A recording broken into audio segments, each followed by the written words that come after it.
Okay. Bismillah ar-Rahman ar-Rahim. Allahumma salli wa sallim ala Sayyidina Muhammad wa ala ali Sayyidina Muhammad wa barik wa sallim.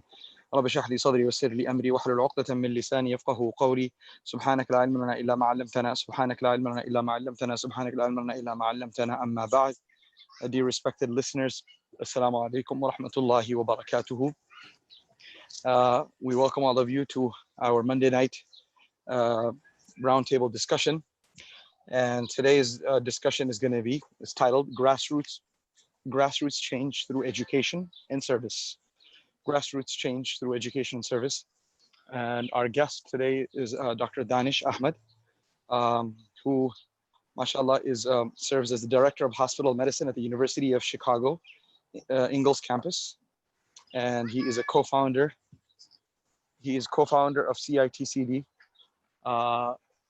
and principal of Abrar Academy, full-time Islamic school in Harvey, Illinois, doing amazing work. Him and his fellow founder, Brother Iqbal Vora, mashallah, are doing some outstanding work in Harvey, Illinois, in terms of establishing an amazing Islamic school.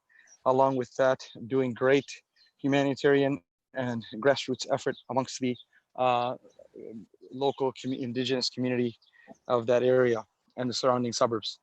And so I would like to welcome Dr. Danish, and then we have our co-host for tonight's program, Dr. Rafi Ali, who we had, alhamdulillah, previously as a guest on the topic of education. And today as well, he is a gastroenterologist serving for many years in the Lombard vicinity, and he is head of our Tadris High School program at Dar es Salaam, amongst many other, mashallah, services he's involved in. So I welcome both of our physicians. And the topics, inshallah, that we're going to be covering today, amazing topics: current challenges in the educational system, the dichotomy of Muslim education, a product of the colonial era, the role of educational institutions as thought leaders. Number 4, education post-COVID-19 era, balancing responsible precautions and morbid fear. And number 5, parental and community involvement, a key ingredient for success, and more. So Dr. Danish, assalamu alaikum wa rahmatullah. Wa alaikum assalam wa rahmatullahi wa barakatuh. And Dr. Rafi, assalamu alaikum wa barakatuh. Wa alaikum assalam wa rahmatullahi wa barakatuh. Mufti Azim. So I'm going to let Dr. Rafi lead the conversation with Dr. Danish, inshallah. But I would like to just start off by asking Dr. Saab a little bit of background about yourself. As a physician, we know hundreds of physicians from our background, from India, Pakistan, mashallah, doing great work in America.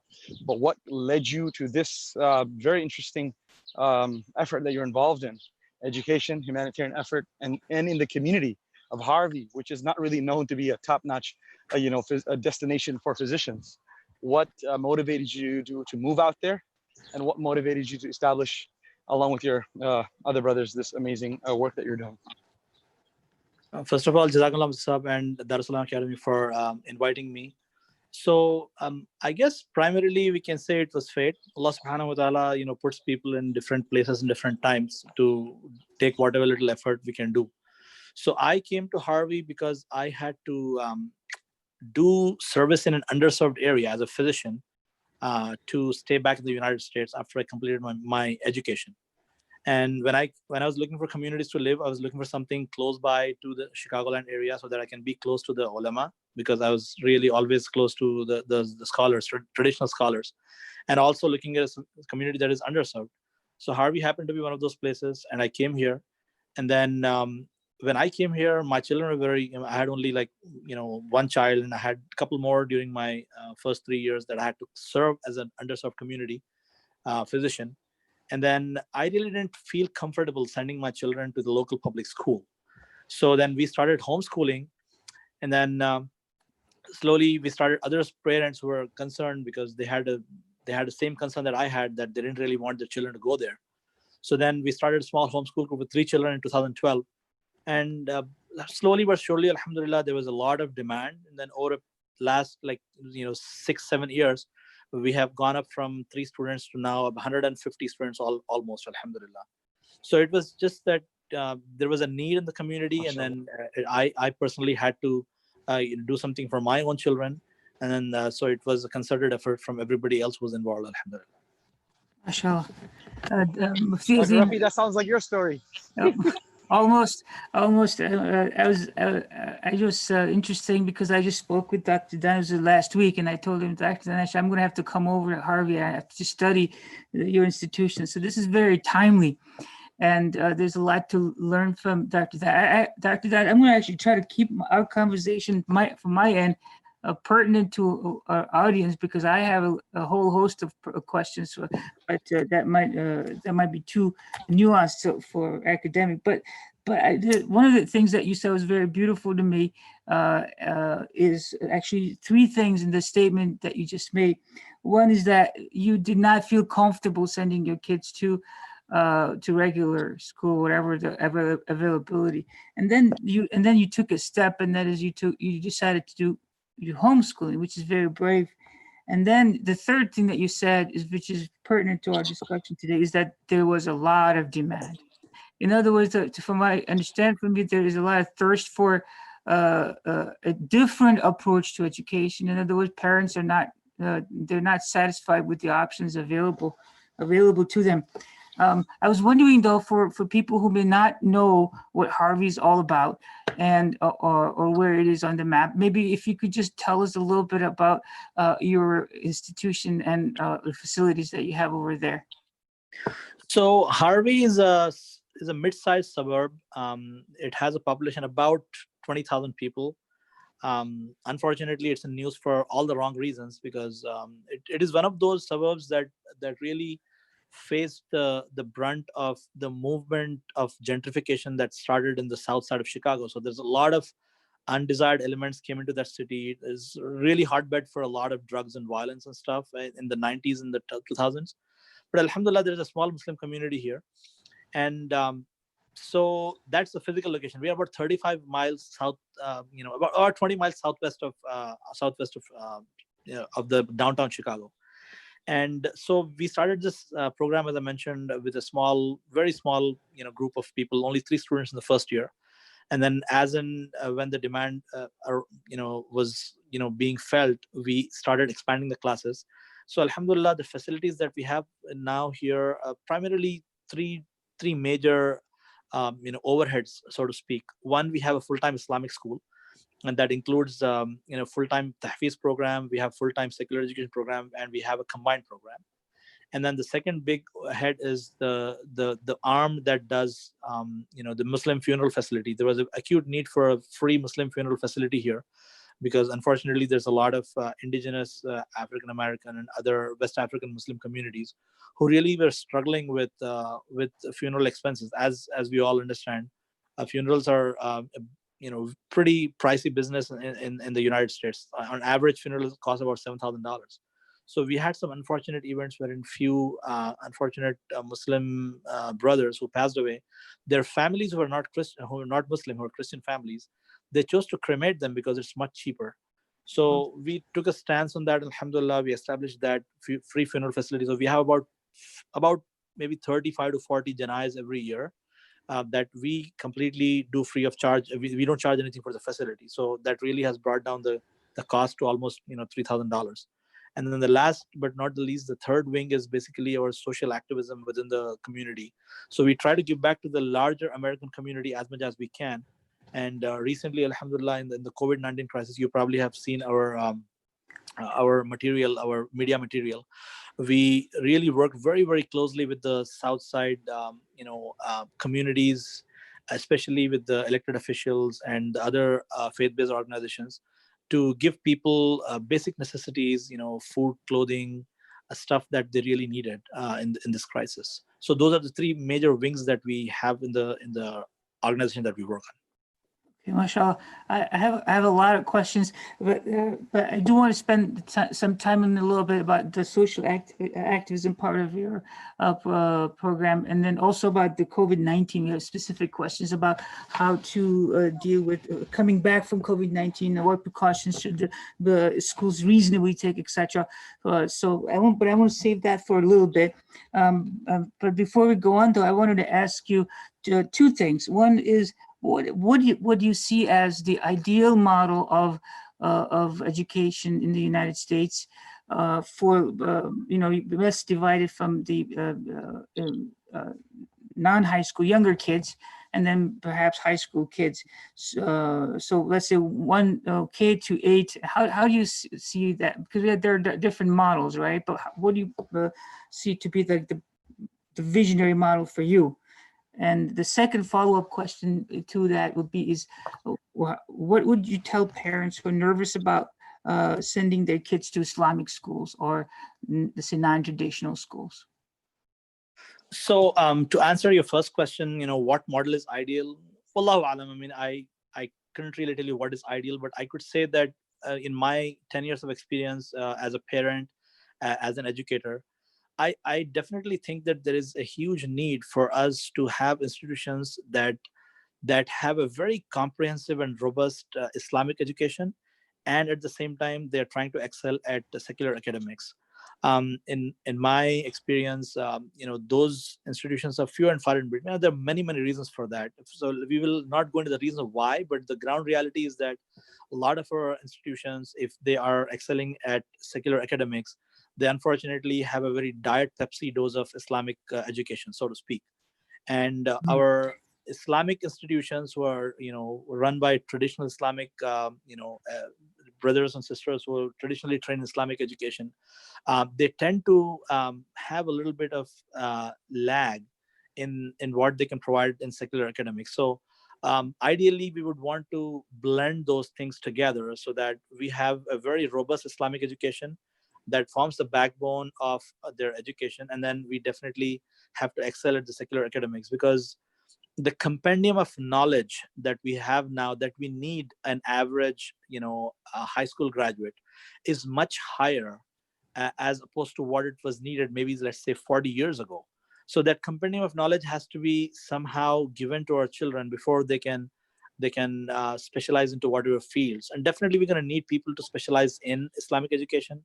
Similarly, we're going to need people to specialize in, humanities and sciences and so on and so forth. But before they go there, they have to have a solid knowledge base so that whatever field they're going into, they have the basira that the Islam gives them to be able to look at the problems. And then they have the technical know-how that they need to have in their specific field to be able to deal with the situations. So that's what would be the ideal situation. And until the K through 8, I think it's not very difficult. I think the if we as a community put our heads together and put our resources together, it's doable. I think definitely as the students start reaching high school level, that's where that's where the cracks start widening, because of the lack of resources primarily. I think as a community we have not really invested in those things, or maybe we can say we are too young in the scale of we being as a Muslim community in a foreign land, so to speak. So I think those systems will need to be built in. And then the second question that you had regarding the parents, what I have to say for them for their concern to send to Islamic schools.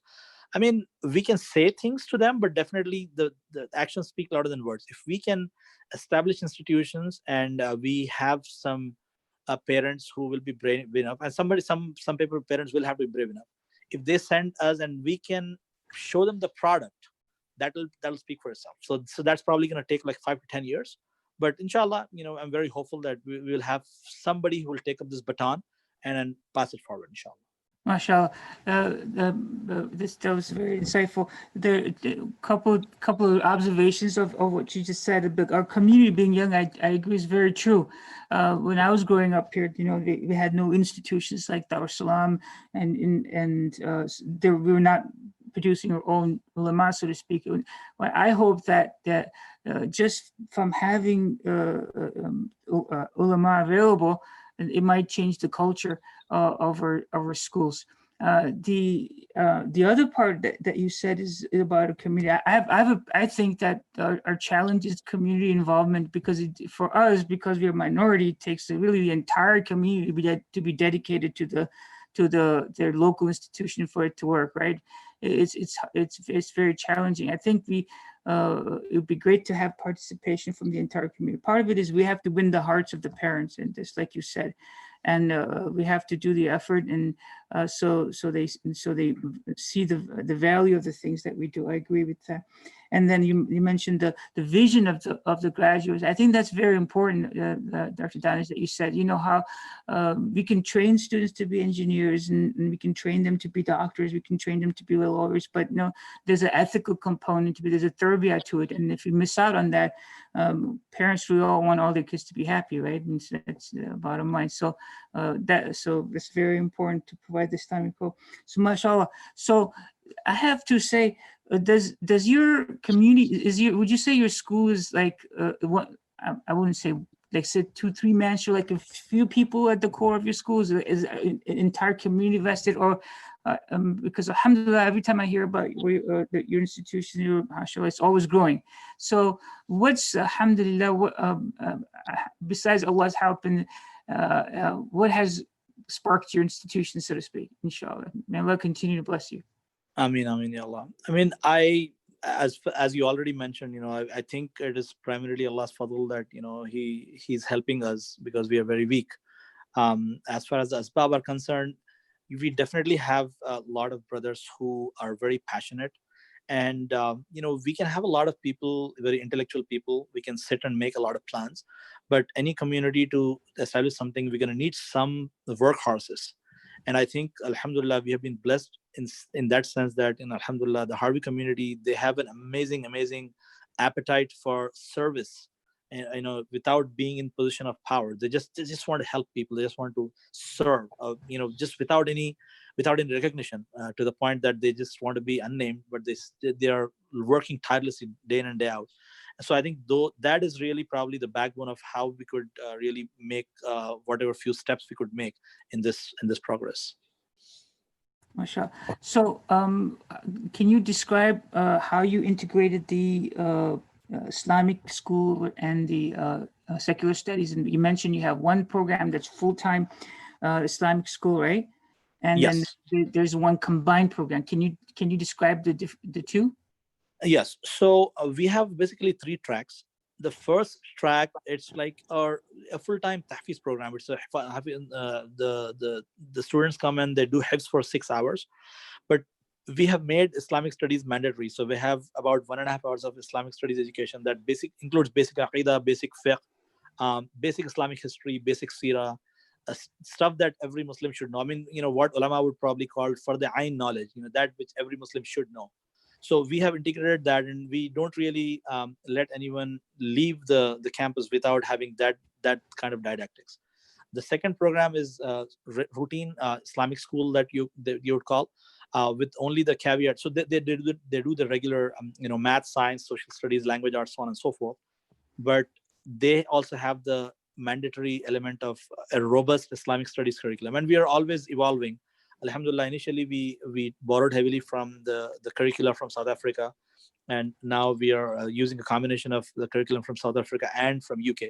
And this again, alhamdulillah, we have been very blessed that in the last 10-15 years, those things that were not available to maybe when you were growing up here, we have them, in form of curricula, in form of ulama who are born and raised in the West, and then they can contextualize the Islamic education to the time and the place that our children are being raised in.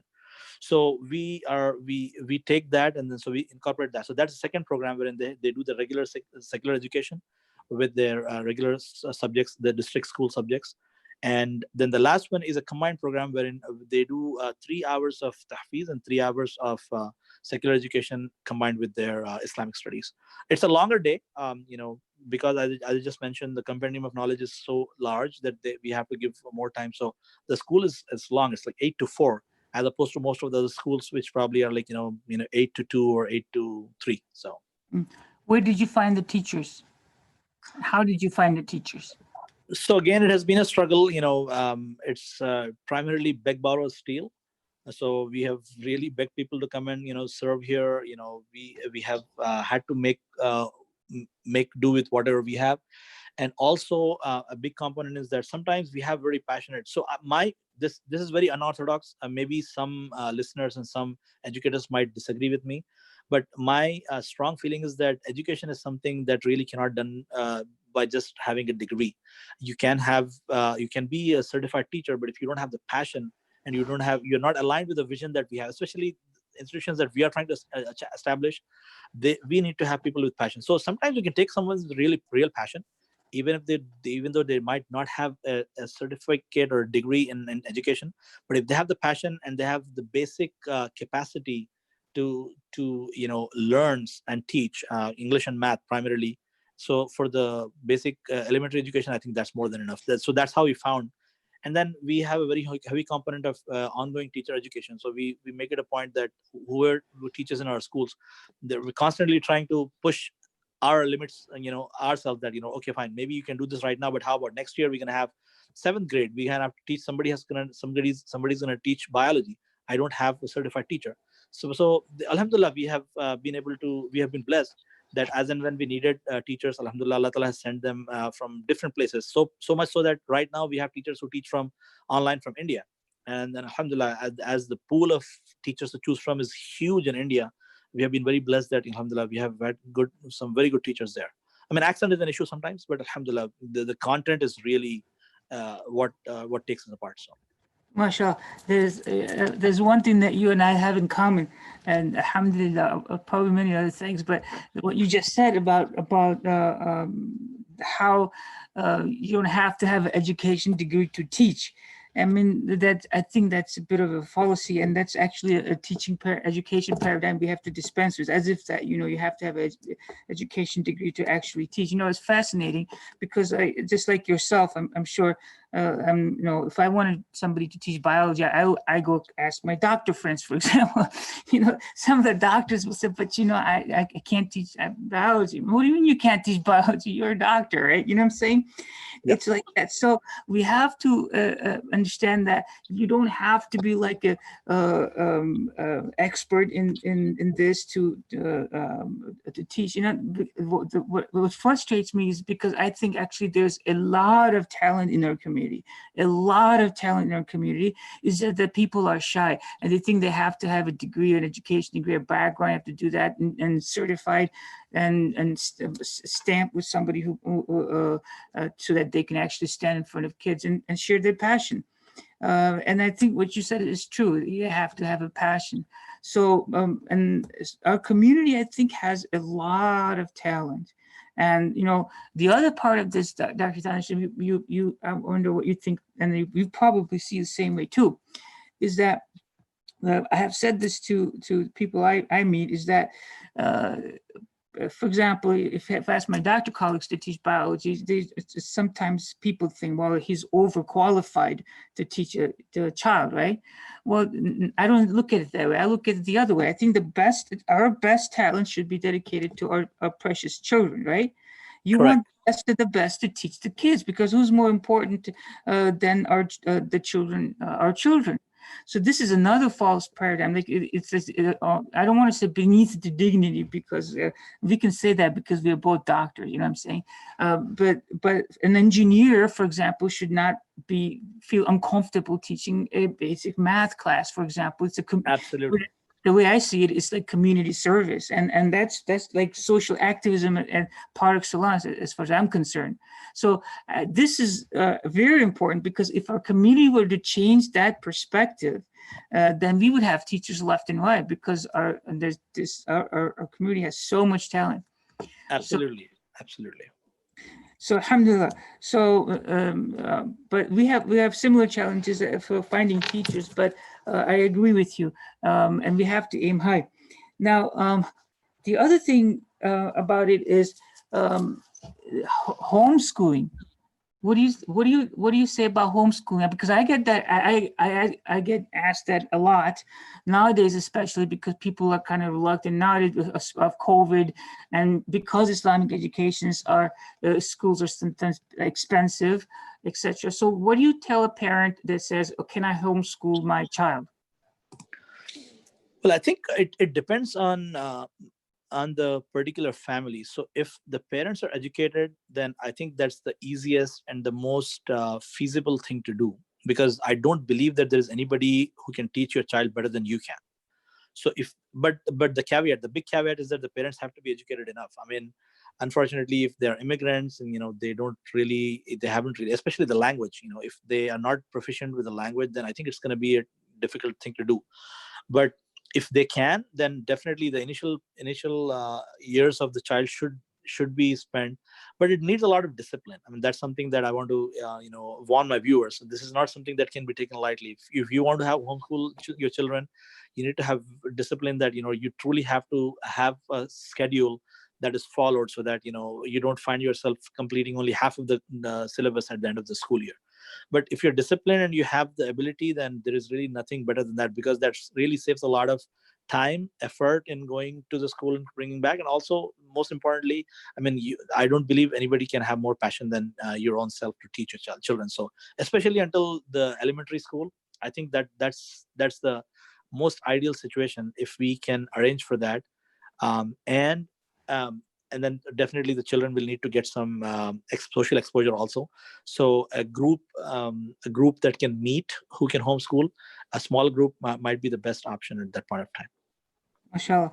So what I tell parents, and I've had not just in our community, I've had because everybody knows I've homeschooled my kids. They say I want to homeschool my child. Many times it's because their child is having difficulties at school for various reasons, and I tell them it will work if one parent is 100% dedicated to the welfare of the child.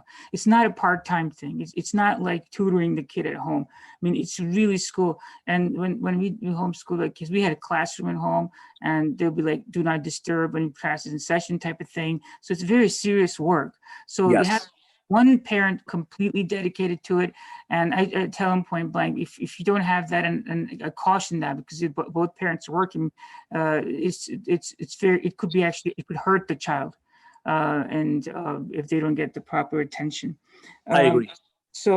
But homeschooling, however, is a very reasonable, is a very good option. As you know, the number of homeschool students is actually rising for various reasons in our country, and I think people should rethink education and rethink childhood, actually, for that matter. Okay, so we do have a lot of questions here. One thing is, before I get to the COVID questions type of thing, I want to ask you, what do you see should be the role of a parent? I mean, how much time should they dedicate?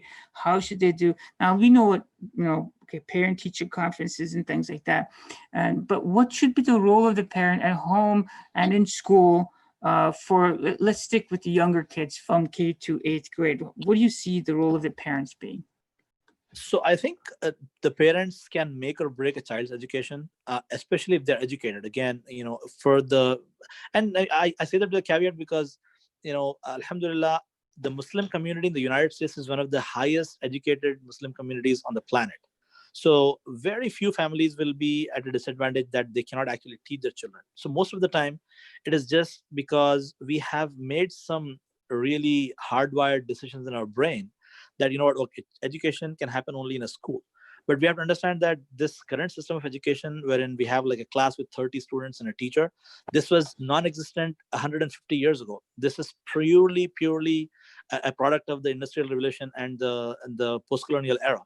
Before that, every single civilization in the world, from the Greeks to the Romans to the Indians to the Arabs, it was primarily a one-to-one education system. So that is something that we really have to remind, that this is not the be-all and end-all. It is one system that has worked for industrialized countries, but it doesn't necessarily have to be. So that thought process has to be broken into. The second issue is what the parent can do. Definitely the three things that I think the top things are: one, we need to make sure that we show by our actions that we are serious about the discipline in their lives. So using time appropriately and making sure that we ourselves as parents are showing by example that, our time is essential. Something is a very, very essential commodity that we have to use very sparingly on things which are not necessary. For example, television and media, so on and so forth. And then just sit with them and teach them. I mean, I was recently reading a study. This is out of LA. So they took Hispanic students whose parents were Hispanic. They're not English speaking students.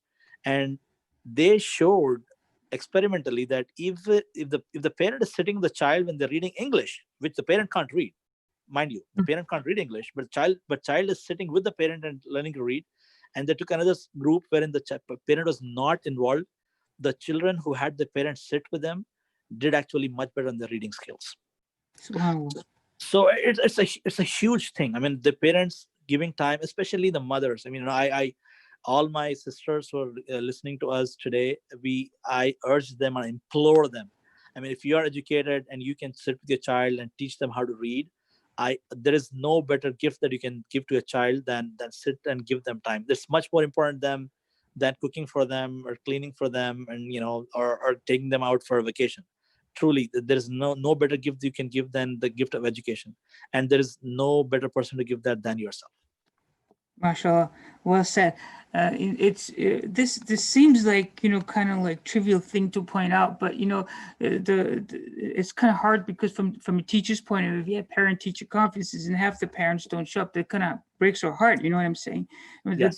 that does happen. I mean, it's like if you have parent-teacher conference, you email everybody, but what does that say about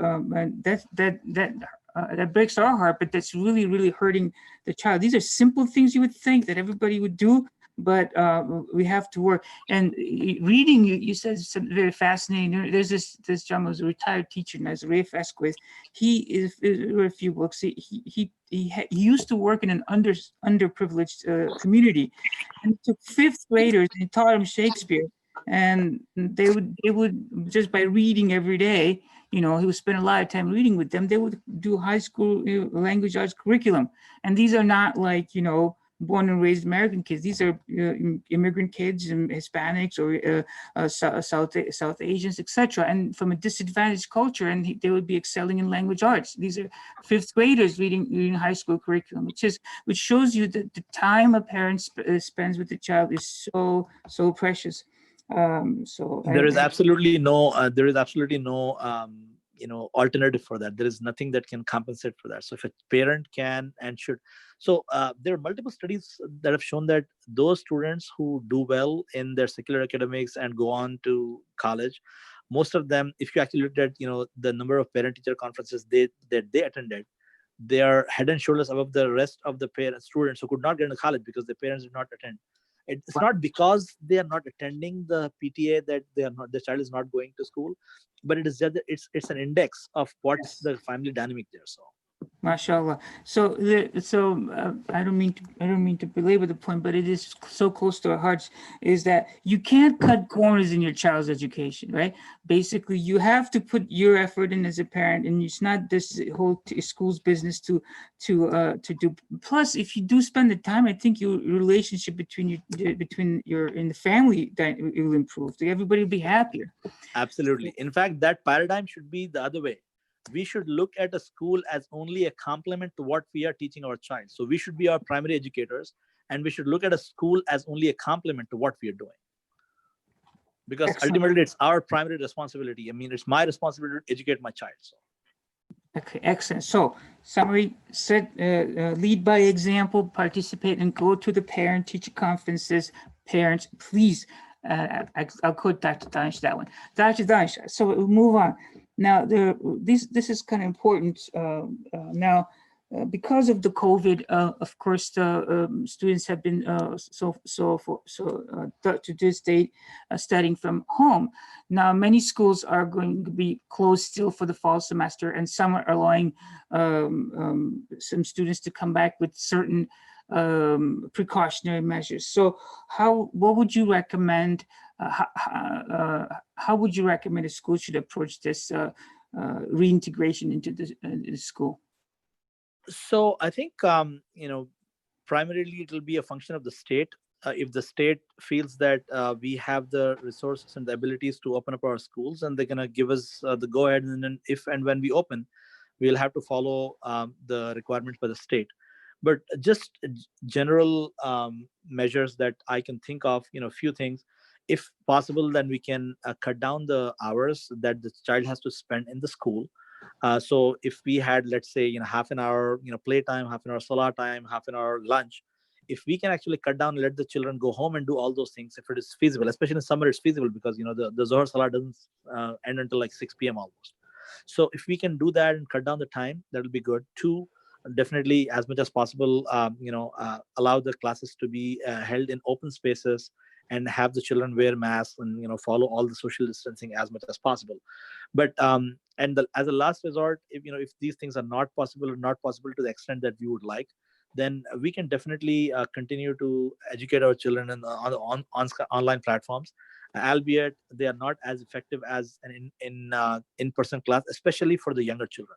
I think once the children are about 12 or 13 years of age, if they're responsible enough, I think we can give them a good education online. But for the younger tots, I think it's a little bit difficult for them to focus.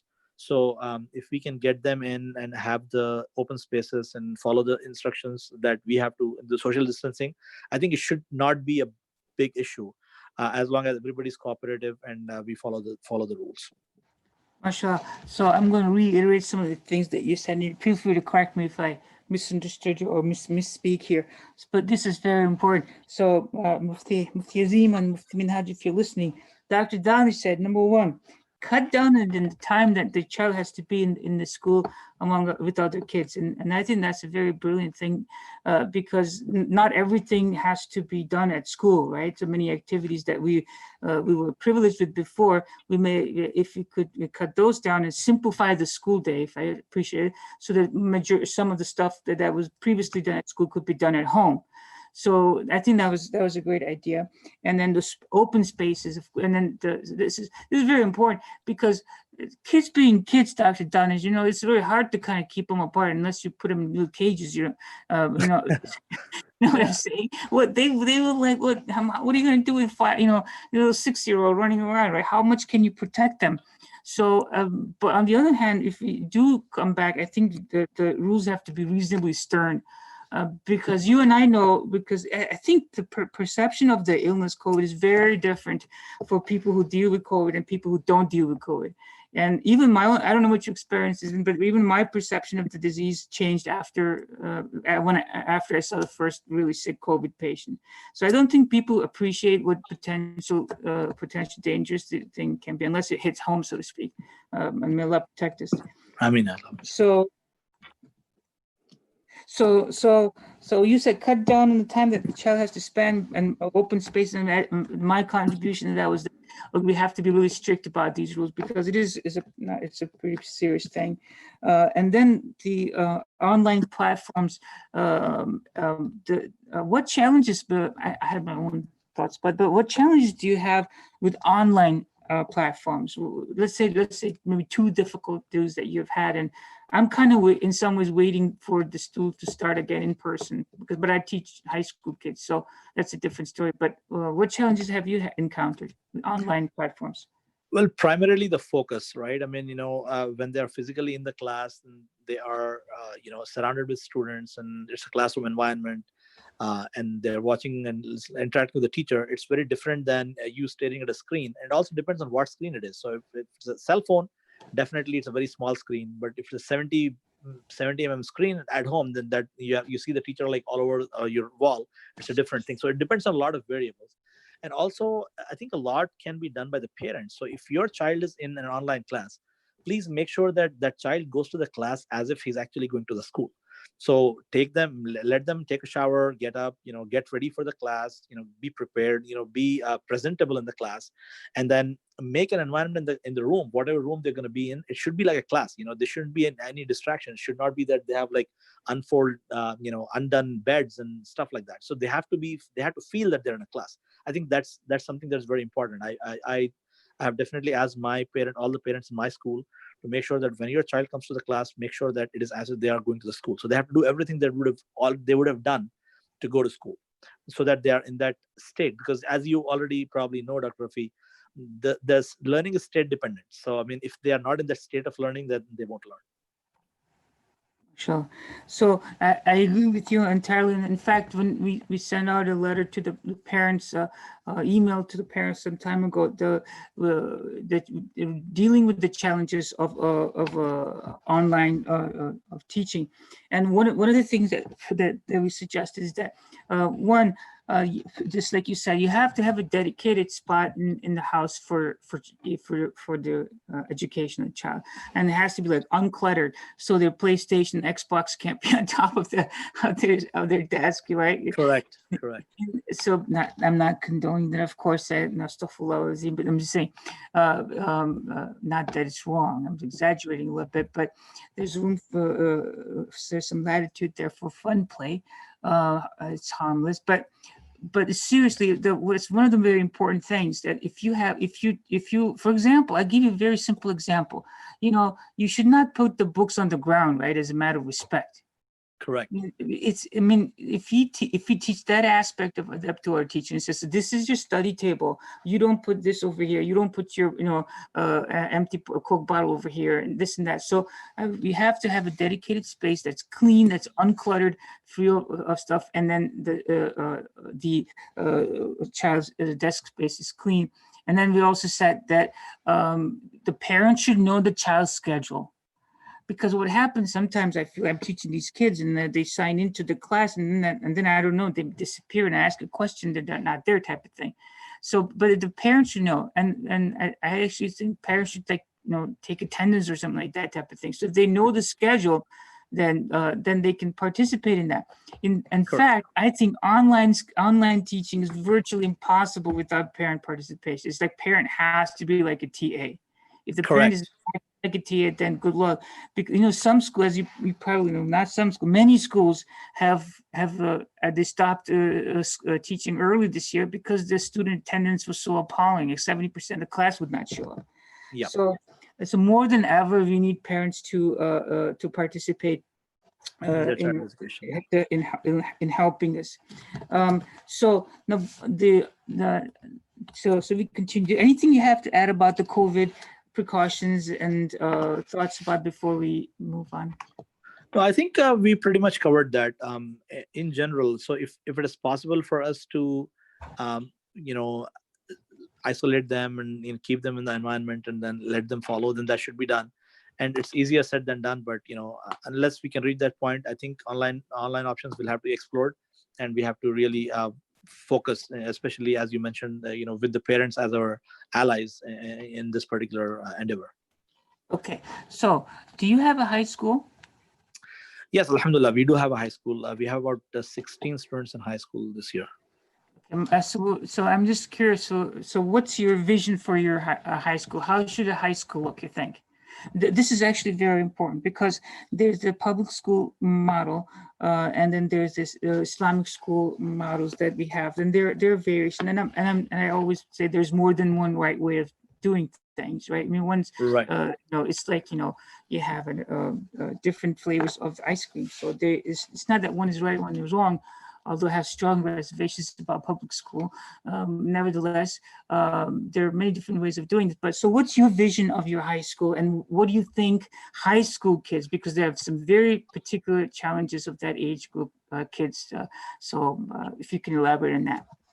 So I think for a high school, I strongly encourage parents to actually have group schooling rather than homeschooling. So if somebody's homeschooling, I think it's going to be very difficult at that age group. The children need some camaraderie, and they need to have the stimulation and stimulus that they have from the peer, and they need to know how to deal with peer pressure and just be in the peers. So group schooling and Islamic schools, if we can establish them, well, ideally, as I mentioned, we want to make sure that when our high school graduates from our school, they should have enough Islamic knowledge and strength of character that they are able to withstand the pressure and not follow trends and go beyond and maybe be the trendsetter in the group that they are. And that really will need a strength of character. And then that's on us, the parents and the students and the teachers, to prepare them before they go there. And if we need a little bit more clarity on that, definitely I would say that we want our children to excel at whatever academics that we are providing them. And in this regard, I would emphasize one point, that I'm appalled at the grade inflation that I have seen in the United States. And I have no explanation as to why we accept mediocrity as okay. I mean, I have seen and I've been seeing a lot of high school graduates who barely can write a letter. So I would definitely want our teachers and our educators to pay attention that we don't want them to get great grades. We want them to have the ability, their capability. They have to have the capacity to be able to deal with what they're going to see in college. So we definitely give them a really strong secular education. Make sure that they excel at whatever they're learning, and then at the same time have the correct Islamic education and the tarbiyah. Just making them strong, confident individuals, and that's going to need some really head-to-head, talk with the teachers, the parents, the students, and we need to let our students in that age group speak.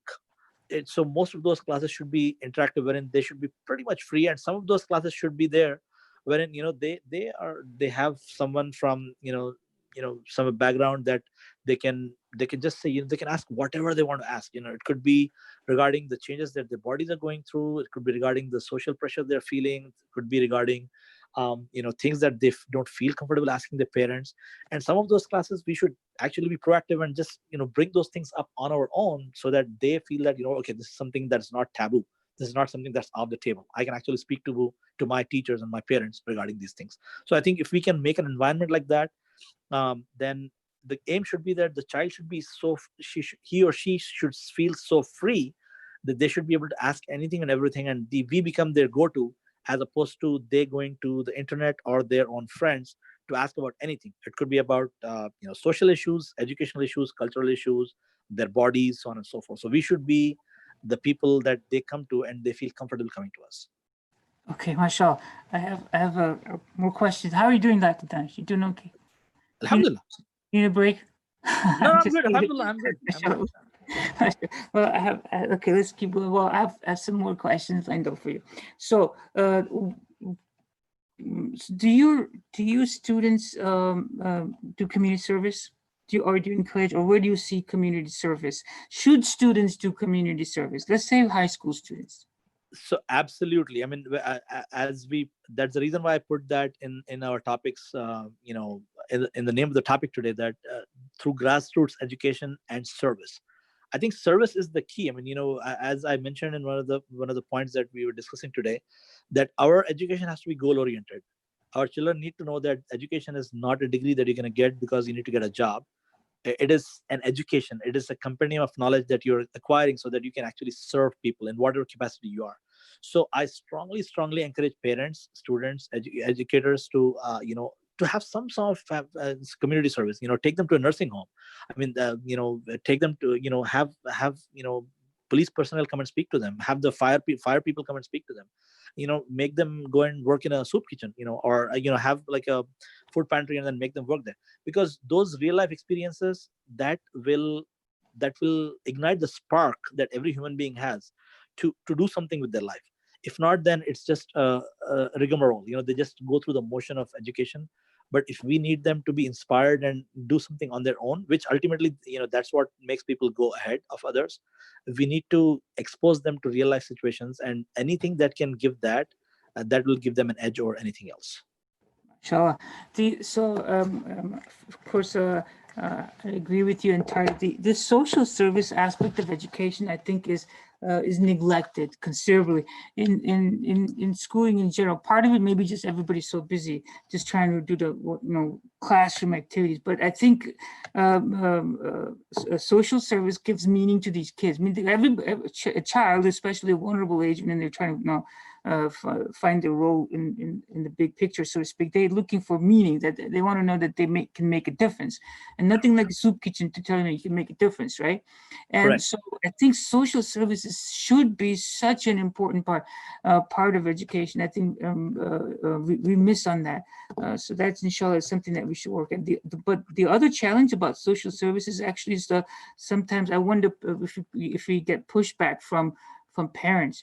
If you ask the kids to do this and ask kids to do that, it shouldn't be that way. I think and I also think that it has to be, the parents have to lead here by example. Really, people should just, parents should go with their kids. It's a great activity to do, instead of everybody doing their own thing on the weekend. Just go and help people out, that you bond with your kids. So parents have to lead by example. They have to participate in services, student service activities that are offered at school.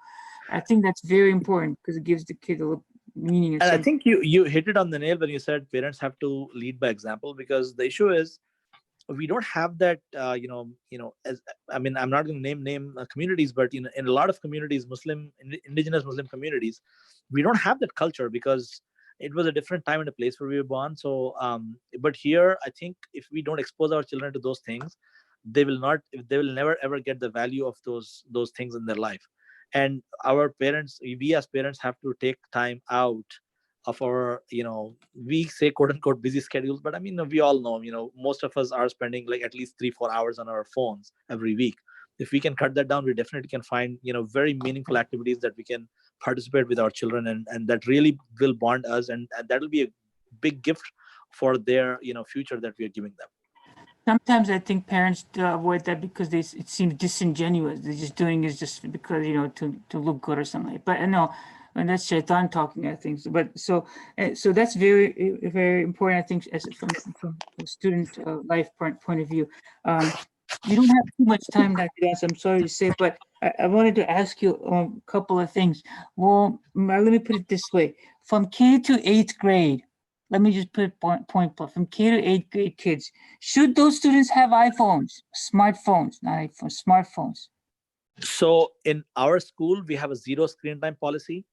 If I find a child with any kind of phone and in the school, then we confiscate that after the second warning, and we make the parents sign a contract with us before the school year that they should not expose their children to iPhones, iPads, iPods, cell phones, etc., except with the exception of a computer for their homework, which should be in the living room, cannot be in their bedroom, and parents should be watching when they're doing. And then they should not be using more than half an hour, 45 minutes for their research. So there's extensive data on the changes that the media screens have on the limbic system of the students. If anybody's interested, you can look up that article. It's from the Indiana University, printed out in 2016, I believe. And they have shown that it actually makes permanent changes in their limbic system. So when kids who are used to watching, nudity and violence, they tend to have permanent brain changes as actually shown on the MRIs. So it is beyond a iota of doubt that these things are detrimental. So forget about until through K to 8. I think unless they absolutely need a phone, they should not, because it's too distracting. And not just a distraction, it is actually very harmful. There are studies from China that showed that students were exposed to any screen more than, I believe it's 1 hour, 15 minutes or 1 hour, 45 minutes every day for the first 14 years of their life.